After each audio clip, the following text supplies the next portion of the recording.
Oh wow. Sorry about that. Forgot to turn some shit on. I'm sitting there talking. I forgot to turn the shit on. Anyway, hey, you see, I was so busy, I was distracted by the fact that I wasn't getting a feed, and I do not know why I did not get that feed come through, and that took my mind away from other stuff. So sorry about that. What I was saying was exactly that. So wow, that's weird.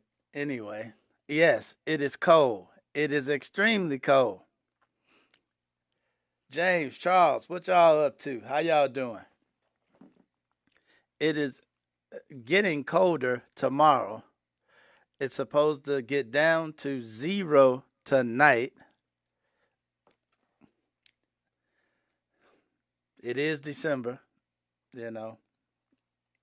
What can I tell you? I think tomorrow I may stay in the house. I was going to make a run tomorrow. I don't know if I'm going to do that or not. I may just stay in the house tomorrow and kind of work on some stuff.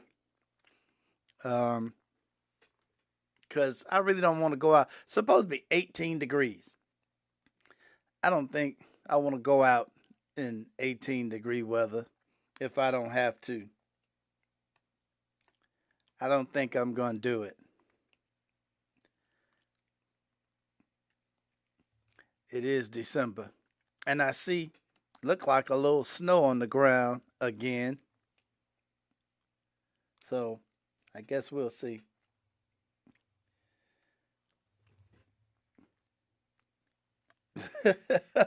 Say you ready to move to Florida or California. You know, it's funny you mentioned that. Uh, and come back in the spring. Hey man, you know what? It's funny you mentioned that, Charles. I was just looking at San Diego just before I came on. Was just looking at San Diego, and what a coincidence. And yes, Carmen, I will probably be staying home. I don't see any reason to go out in the weather tomorrow.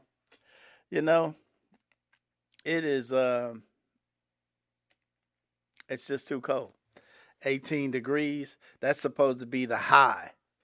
You know, it's supposed to get down to 0 tonight. I guess I'll have to put the faucets on. Everybody up here, make sure you crack one of your faucets and let it trickle so your pipes don't freeze.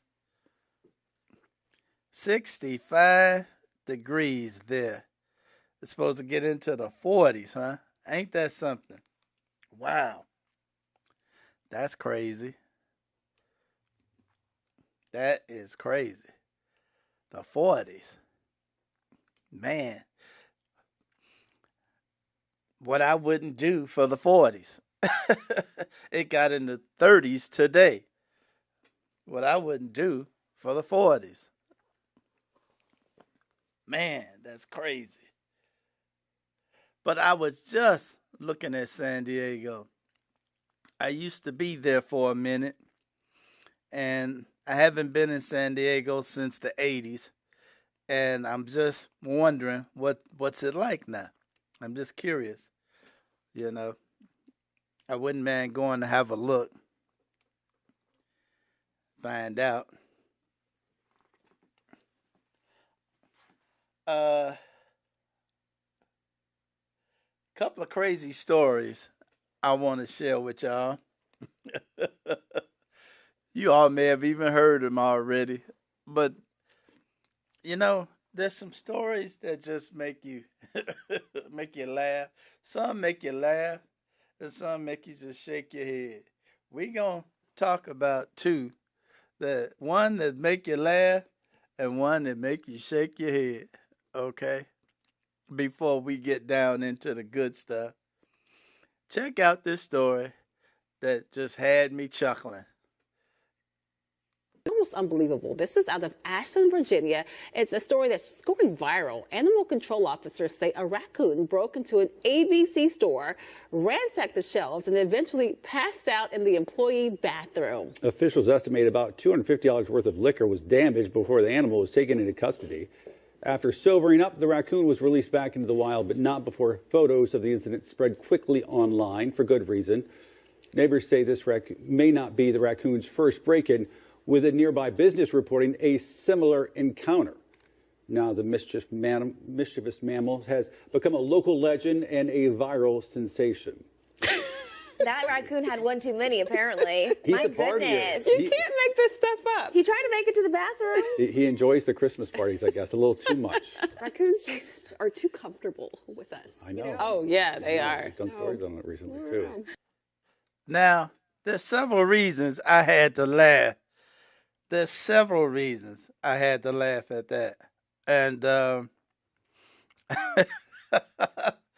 I tell you what, first of all, the picture of the raccoon laying there next to the toilet, you know, looking back on my past,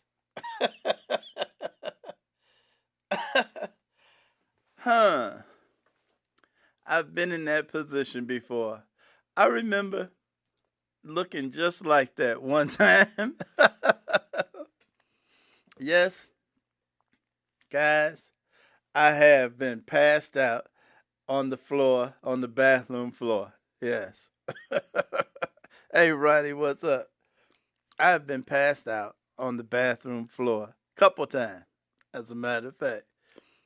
So I can't blame the raccoon.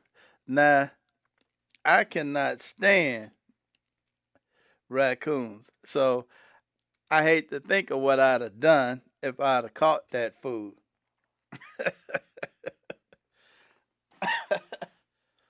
Oh, you too? I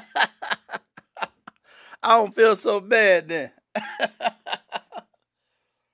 I don't feel so bad because, man, I remember a time or two. Man, I don't feel so bad, Ronnie.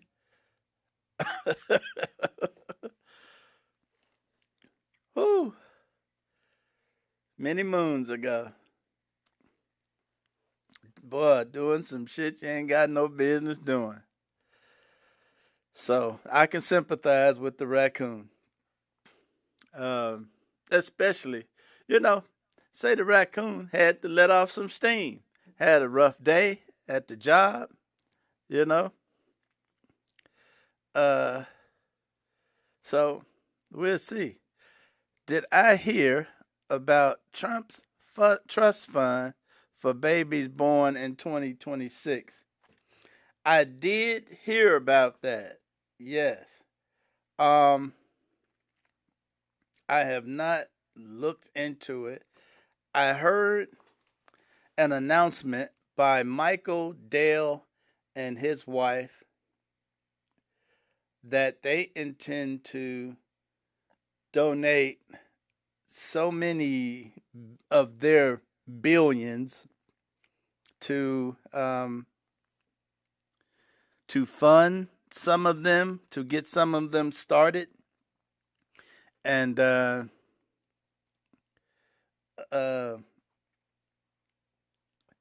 we'll find out how that goes. The only thing that scares me about that is, the funds that the money goes in. Wonder what was the raccoon's choice of liquor? That's a good question. Looked like he had quite a few choices. One thing, who's holding the money? It was 68 billion? 68 billion or 6 billion? 6 billion. I don't see them giving up 68 billion. Maybe 6 billion. Or 6 to 8 billion. 68 billion. I don't know if the Dales got that much money, but um, if it is 68 billion, that'll fund just about every kid that's born in the next 100 years, because they're only going to put so much in each account. They ain't putting a ton of money in every account. And um,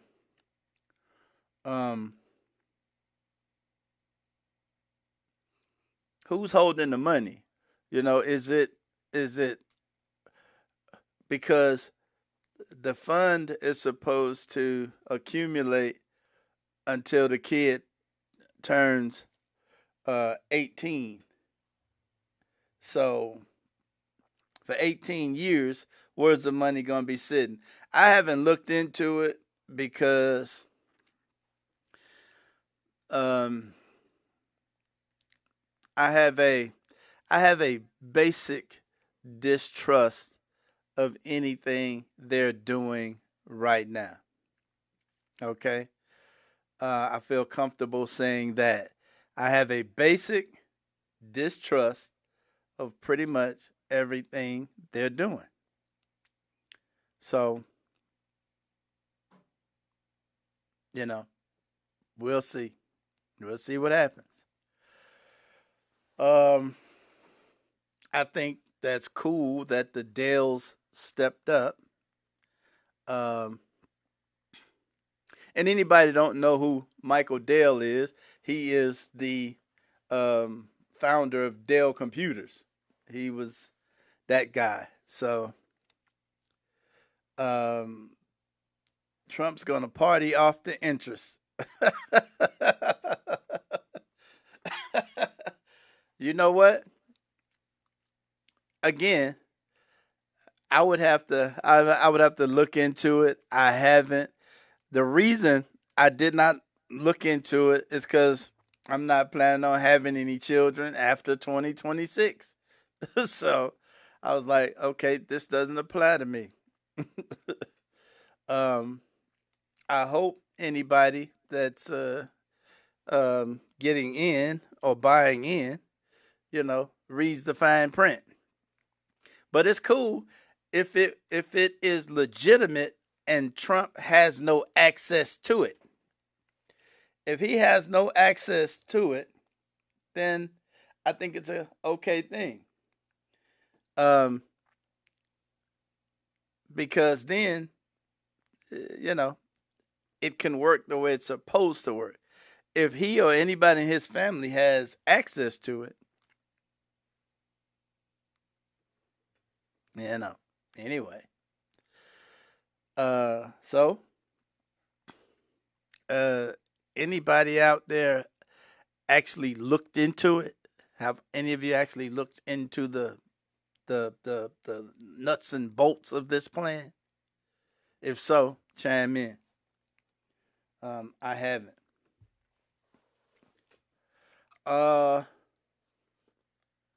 Want to share another story. This story was also sent to me as well. And this is one of the stories that makes you scratch your head. Okay? This one makes you scratch your head. And just go, wow. Listen to this. Here for one of two North Texas men arrested for allegedly plotting a murderous coup on a Caribbean island is now telling everybody to, quote, hold their horses. Hello, everybody. I'm Heather Hayes. And I'm Steve Eager. Federal officials announced the indictments for Gavin Wiesenberg and Tanner Thomas. Investigators allege the men were looking to recruit a small army, take a sailboat to an island just a few miles off the coast of Haiti, kill all the men on the island, and enslave the women and children. Fox 4's Alex Boyer has more on this bizarre story. Alex. Yeah, guys, to put things in perspective, a criminologist I spoke to for this story tells me that this is the most bizarre case he has ever reviewed in his 29 years in law enforcement. Now, those two North Texas suspects remain in jail. And again, as you mentioned, they're accused of plotting a coup some 1,700 miles away. These are the North Texas men federal prosecutors say were planning to travel to an island in Haiti to kill the men and turn the women into sex slaves. Dr. Alex Del Carmen calls it the most bizarre case he's seen in his entire career. Well, this is a very unusual case, right? According to a federal indictment, 21-year-old Gavin Weisenberg from Allen and 20-year-old Tanner Thomas from Argyle had been plotting to invade Gonave Island with a population of 87,000, which is part of Haiti. Prosecutors say Weisenberg and Thomas planned to invade the island by sailboat, heavily armed, using homeless people they would enlist from Washington, D.C. to murder the men on the island, take control of the territory, and then turn the women into sex slaves. Prosecutors say Thomas prepared for the attack by enlisting in the Air Force for military training, and Weisenberg enrolled in a fire training academy but later flunked out. Both men are accused of manufacturing child pornography by manipulating and exploiting a juvenile. I talked to Del Carmen about the wild and highly implausible scheme. I think it's more than just talk, right? So typically what federal prosecutors will do is they're going to look at what sort of planification, took place. And whether or not there was an intent, and in addition to the intent, whether these individuals had the capability of doing this. And all of these elements of the crime are present in this particular case. But in a statement to Fox 4 News, the attorney for Gavin Weisenberg said, "I encourage everyone to hold their horses and stay tuned. An indictment is simply an allegation. And while there is some truth to the allegations, I believe that it will become clear what actually did not, and could not have happened." If your initial response to the government's press release was, "That sounds crazy, impossible, and absurd," you might be onto something. I've seen a lot, but I've never seen anything like this before on U.S. soil. And we also heard back from Tanner Thomas's attorney via email this afternoon, and he said that he will be defending this case vigorously, and also added that his client will be entering a plea of not guilty on Monday. Back to you. All right, Alex Boyer live tonight. Well, I don't know what you say. The one couldn't pass a test. I'm assuming that's the one that tried to get into the firefighting. One tried to get into firefighting, and one went into the military. Yeah, James, only in America, right? Only in America. Now,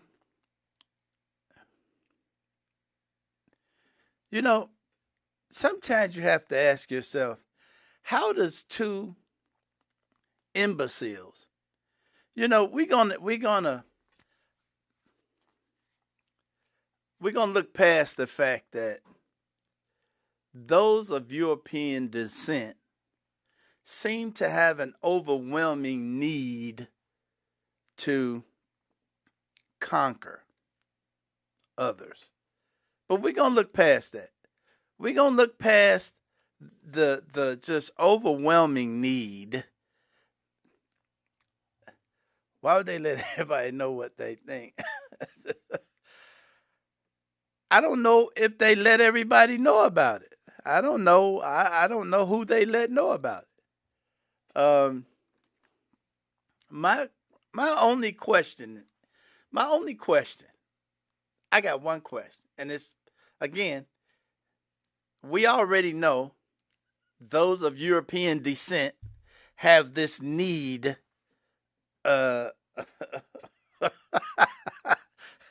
You say they watch Roots on Tubi. They watched Roots on Tubi. You know what? You might have something. You may have just answered the question that I have. And I was just about to ask this one question. And that question is, how does two imbeciles like this, two absolute imbeciles, A, get together and come up with this idea? And Ronnie may have just hit on it. These two imbeciles may have sat there and smoked some of that shit that they done made in the toilet in the backyard, and sat there and watched Roots on Tubi. That makes sense. That makes sense. And thought, hey, we can go to an island with 80-some thousand people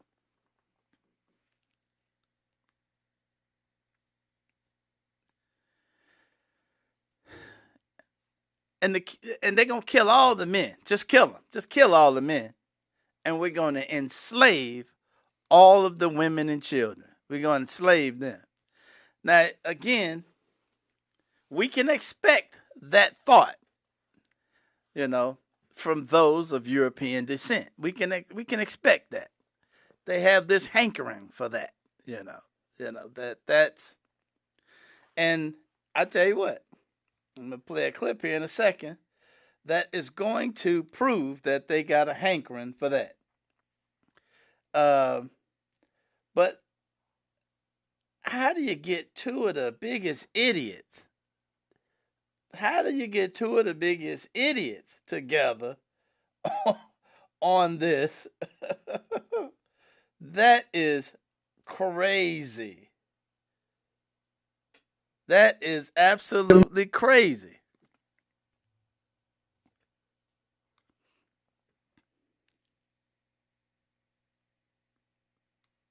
Had to be Tubi.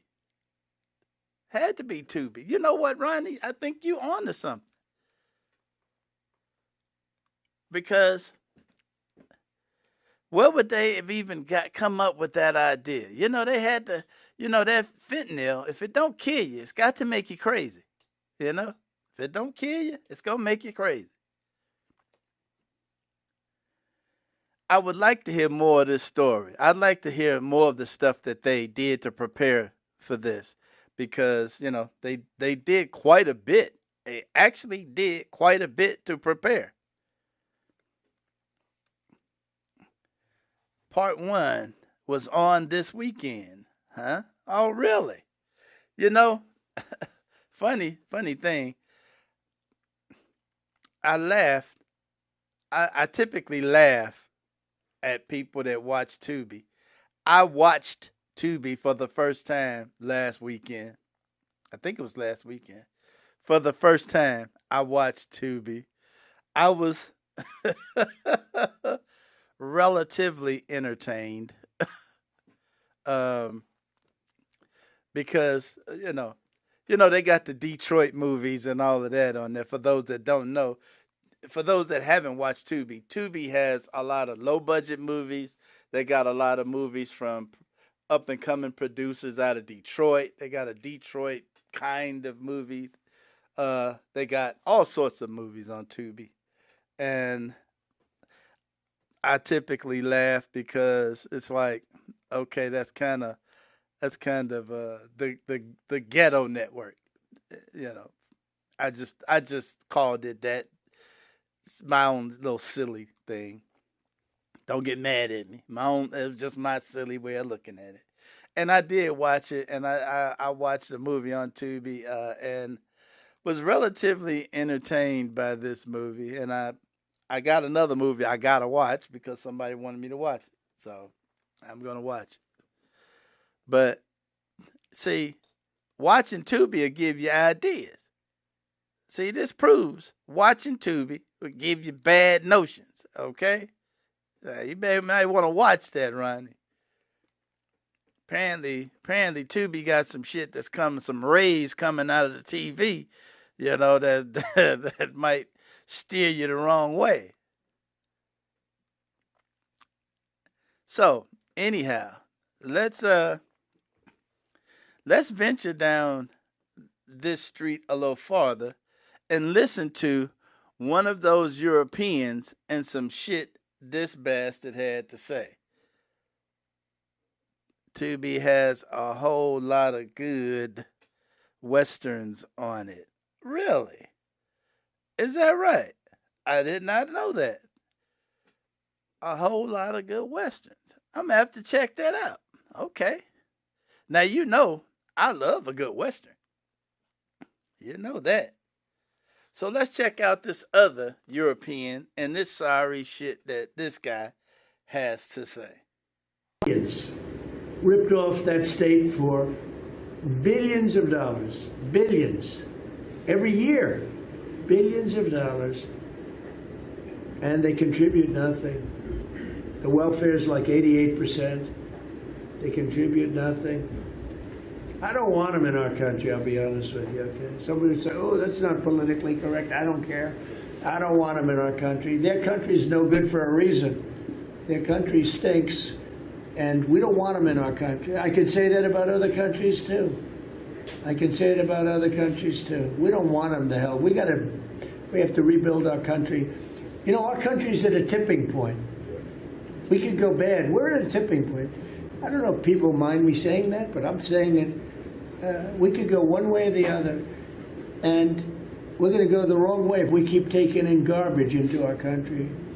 Ilhan Omar is garbage. She's garbage. Her friends are garbage. These aren't people that work. These aren't people that say, let's go, come on, let's make this place great. These are people that do nothing but complain. They complain. And from where they came from, they got nothing. You know, they came from paradise, and they said, this isn't paradise. But when they come from hell, and they complain and do nothing but bitch, we don't want them in our country. Let them go back to where they came from and fix it. That might be where they got the idea from, too. Okay? That might be where they got the idea from as well. You know, that would get an idiot thinking he could go somewhere and conquer somebody. Go somewhere and kill off the whole male of the race and enslave the female and children of the race. That, you know, we got to look at the offspring of these kind of folks. See, these two young cats are the offspring of people like that guy. So, you know.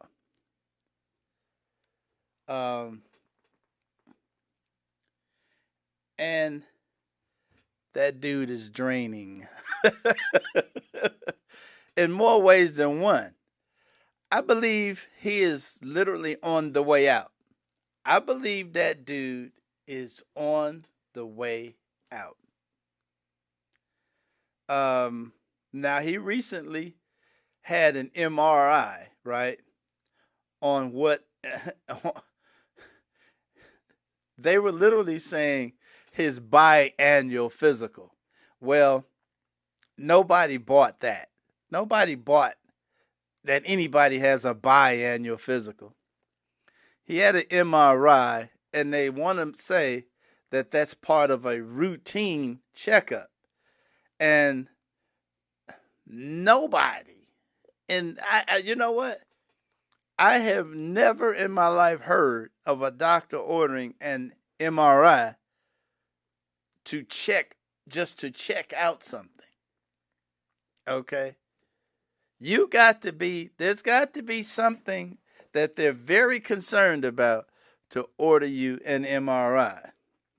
Matter of fact, let's hear from a doctor about that very issue. And just let's hear what the medical profession has to say about this MRI, because that's got to be just some plain bull crap right there. I'm not expecting this guy. If you've seen this guy at any of the meetings that he's having, he's asleep. Now he's up in the middle of the night, posting 160 posts in the middle of the night. In the middle of the night, posting 160 posts, all crazy shit, all manner of crazy shit. Let's listen to what this doctor has to say about this man getting an MRI. I had a chance to speak to a lot of radiology colleagues at the best academic institutions in the country over the last 24 hours because, I want to make sure that we're getting the very best expertise across specialties for Midas and Midas Health. No one is aware of getting an MRI of the torso, which is what the results that were summarized in the physician's note that Carolyn Levitt read out. It doesn't exist. They had justified getting an MRI of the torso for primary screening of some sort of medical process because he's older. And that doesn't exist. I'm not aware, my colleagues across the spectrum in radiology are not aware of that type of screening process. You just don't do it. And I think the fact that they reported only the cardiovascular and abdominal findings is odd. Why? Did he get a full body MRI because that's in vogue amongst a certain subsegment of society, and they just reported the cardiac and the abdominal findings? Okay, then why did they leave out everything else? Did they just get a torso MRI? Why? There is no clinical guideline that exists. And again, these are the most credentialed radiologists in the country. I challenge anybody to find a group of folks that is more credentialed and more accomplished and knows, what to do and when to do MRIs than the folks I've spoken with. No one is aware of any type of screening guideline to say, yes, as you age, get an MRI of the heart and of your abdomen. So the whole thing is just unusual. And the fact that they're drawing attention to it and that he's teased it, now drawing more attention to it, it doesn't make any sense. I think they're creating more problems for themselves than they're actually solving. This is all his own creation and his team's creation, letting things out drip, drip, drip. Without any obvious alignment with clinical guidelines. And, his supporters, I've gotten some critiques from his supporters on social saying, well, gosh, he's pointing to any number of data points saying, well, this all makes sense. From a medical standpoint, none of this comports, and that's clear. MRIs are not used as primary screening tools, Ben, as we've talked about. But the fact that they just chose to focus on the heart and the abdominal findings honestly makes no sense. And this has been vetted across the spectrum with external experts as well. So again, they're creating more problems for themselves, if you ask me, and creating more questions to be answered than they're actually solving. So I'm anticipating this dude is just breaking down. He's just breaking down. That's what I think. I think the guy's he's just deteriorating so bad that, the question, he never answers any questions. Any question that he's asked, if you ask him any question, even the Fox News people that ask him a question, he just rambles something incoherent. It's nothing to do with the question. Even the softball question that Fox throws him, whatever comes out is just gibberish.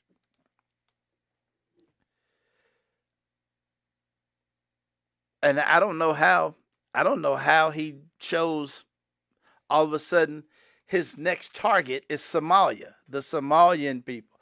How did this come about? How did he just decide, okay, this is my next target? He just, the guy just randomly hates anything that's non-white. He just picks a non-white target and goes after it. So this may be a person that is not long for here. So we're going to see.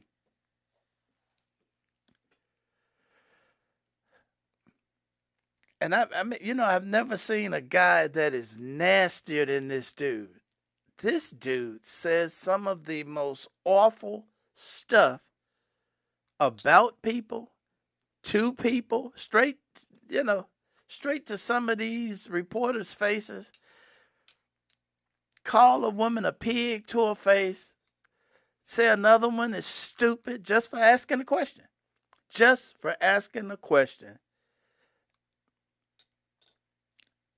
And and I'm starting to think he reacts like that because I don't think he understands the question. I don't think when they ask him questions, I don't think he even understands the question. I think he reacts favorably to I think he reacts favorably to like Fox News and them because he knows they're not going to ask him anything bad. And hey, I gotta agree with you, Charles, on that one. But anybody other than Fox News, any question that they ask, he just goes off the deep end, spitting out crazy stuff, just crazy stuff, And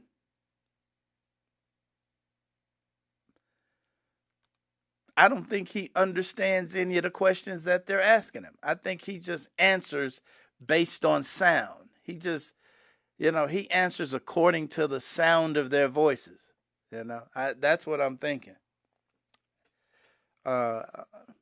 Also, it has been noted that he's not making any public appearances in the United States.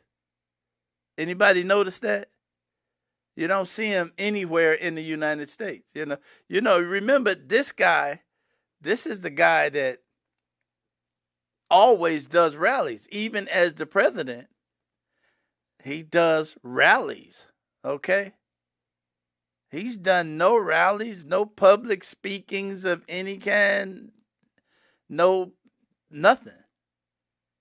So there's something going on with the dude. And at every meeting that he's sitting at, he's nodding out. So, that's kind of saying something. That's kind of saying something right there. That is saying something. We're gonna see about this dude because I don't know if old Pete's waiting in the wings. I mean, not Pete, but what's that guy's name? What is the JD, that guy? I think that guy might be waiting in the wings for his opportunity. I ain't seen JD. JD might be hiding with Bongino. I ain't seen JD nowhere. So anyway, moving away from that guy, the last thing I'm going to get into, and if you all want to talk about something else, we can. But the last thing I'm going to get into is this thing with Pete Hegseth. I kind of wanted to get into that National Guardsman getting killed a little bit. I don't know.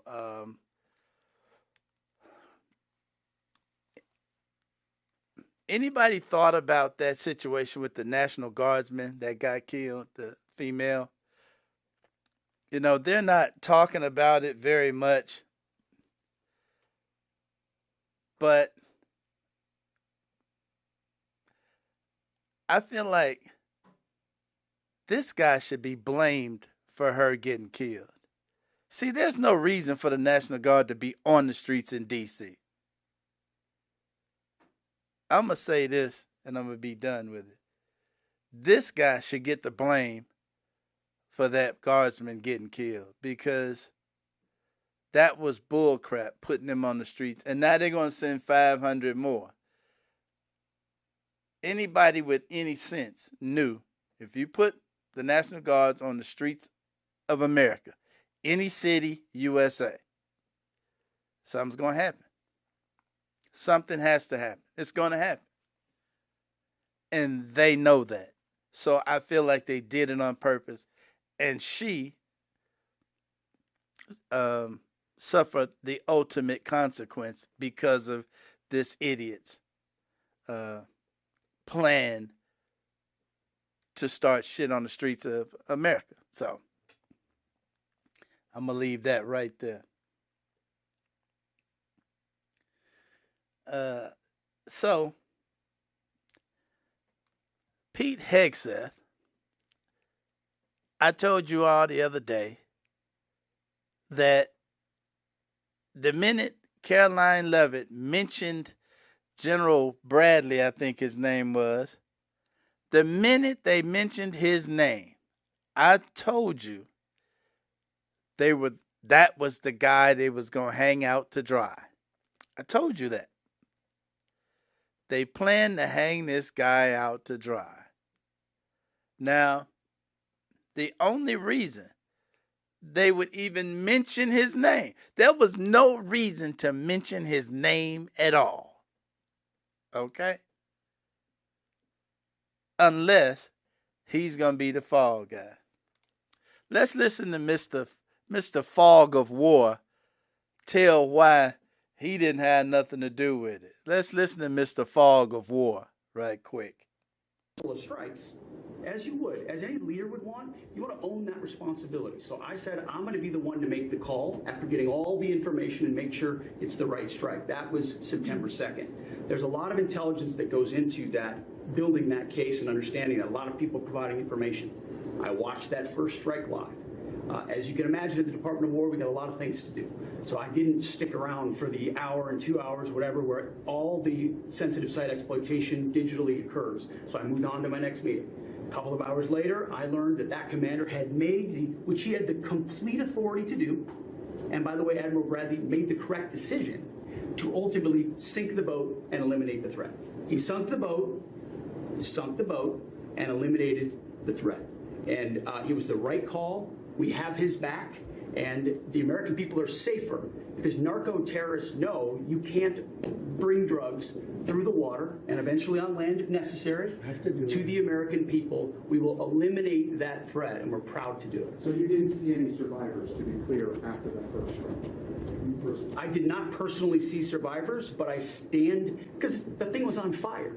It was exploded and fire and smoke. You can't see anything. You got digital. This is called the fog of war. No, that's called the fog of bullshit. That's what that's called.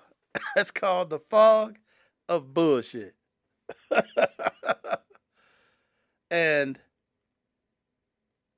you know, it's a shame. It's a shame. That right there, that explanation says, I didn't see no survivors. I didn't make the call. The other guy did. I tell you what, that is a damn shame right there. That is a shame. They're obviously planning to throw this guy under the bus. That's their intent with putting his name out there. That's their intent.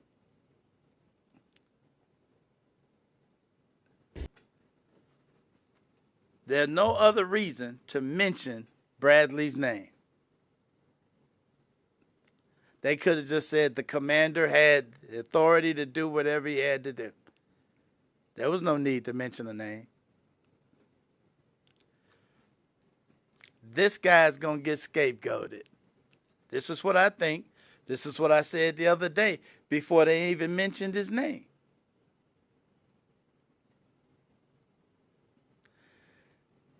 Here's another opinion of the same thing. The White House found their fall guy, and it's not going to work out the way they think it is. Ever since the Washington Post came out with an exclusive story about how Pete Hegseth ordered a double tap on one of the alleged drug boats in the Caribbean, the White House has been scrambling to deny it, to kind of admit to it, to say even if it did happen, they were well within the bounds of the law. But experts on international law, federal law, and the laws of war have all said that, like, this is not okay. There is no circumstance where a double tap is legal. And Pete Hegseth, he knows this. I know he knows this because he served in uniform. Now, he may have been a weekend warrior, a reservist, but he was an officer. He did make it to the rank of major, so he was doing this for a few years. He knows rules of engagement are bound by federal law, international law, the Uniform Code of Military Justice, and our treaties. Now, as someone who served on active duty, I can tell you that this fall guy thing, blaming everything on Admiral Bradley, is only going to make things worse for them. But a caveat that's important before I explain why. Admiral Bradley knows the law. He should have recognized that Pete Hegseth was issuing an unlawful order that Admiral Bradley is legally required to refuse. And everyone down the chain of command, down to the person who was doing the targeting, who actually flipped the switch or hit the button to launch those missiles, they too have legal obligations to reject unlawful or illegal orders. Now, with the White House Press Secretary Carolyn Leavitt going and telling the press that, oh, this is Admiral Bradley's fault, it's a name who most Americans have never heard before, it's very clear that they're trying to make him the fall guy. Otherwise, they wouldn't be using his name. They would just be saying the commander. And people throughout that unit, on that ship, if they believe that Admiral Bradley is an honorable man and that he is being made a scapegoat because Pete Hegseth gave a clearly unlawful order and the White House is trying to shift blame from the person who the order came from entirely onto Admiral Bradley, his troops are very likely to close ranks around him, which means that more whistleblowers with direct knowledge of the operation will be coming forward, talking to the press, talking to Congress and other investigators, and the whole story is going to come out. And keep in mind that we're only talking about one strike now. There have been at least 80 people who have been killed by these types of strikes. And I can tell you this much, that whistleblowers with direct knowledge have come to me, and I have been passing them off to congressional investigators. And the whistleblowers that I'm talking to have nothing to do with this strike. So while the White House is making the strategic or tactical decision to throw Admiral Bradley under the bus now, that's not going to be helpful when whistleblowers start going public about the other strikes. Right. There's been 80 other people killed in these strikes. There's going to be some people speaking out eventually. These people, these whistleblowers are going to start coming out, especially when they start to see people are going to be thrown under the bus by this administration. Guarantee you somebody going to step up and say, hey, he ain't throwing me under the bus. I ain't going to take it. So we're going to get some stories out there. There's going to be some news hitting the fan about this. Because there's been 80 people killed, at least 80 people killed in these strikes. And it wasn't always the same ship, wasn't always the same crew. So get ready. Get ready. And hey, check this out.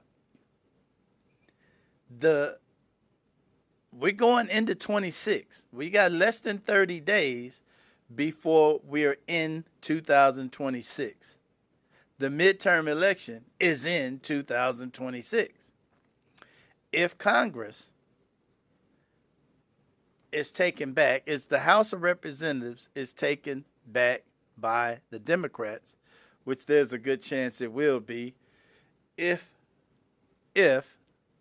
this gerrymandering does not go according to schedule, and that's a big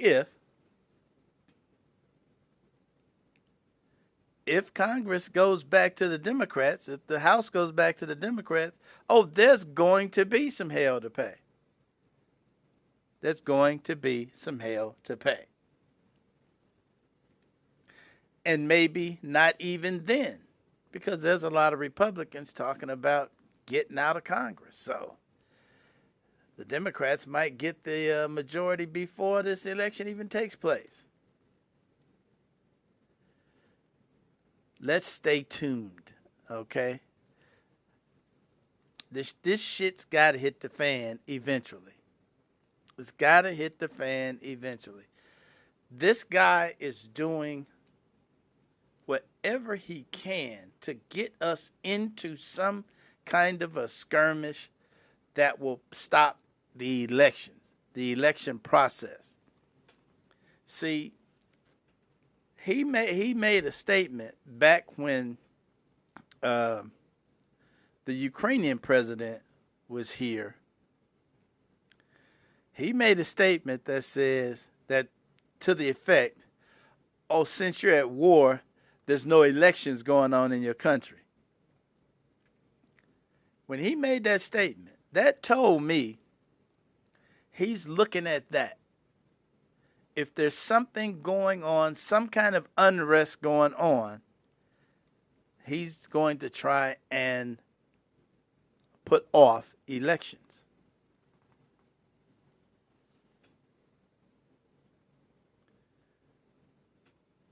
I tell you, pay attention. Pay attention.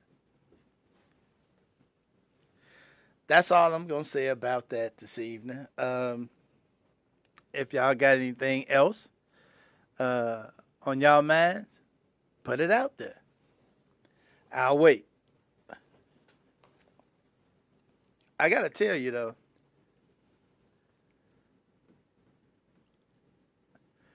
this guy's cooking up some shit because there is absolutely nobody on any side of any political view, no politician is even remotely saying this is legal. You know, there's no law group. There's no, the Republicans are not saying this is legal. That's the killer. Nobody is saying this is legal, what they're doing.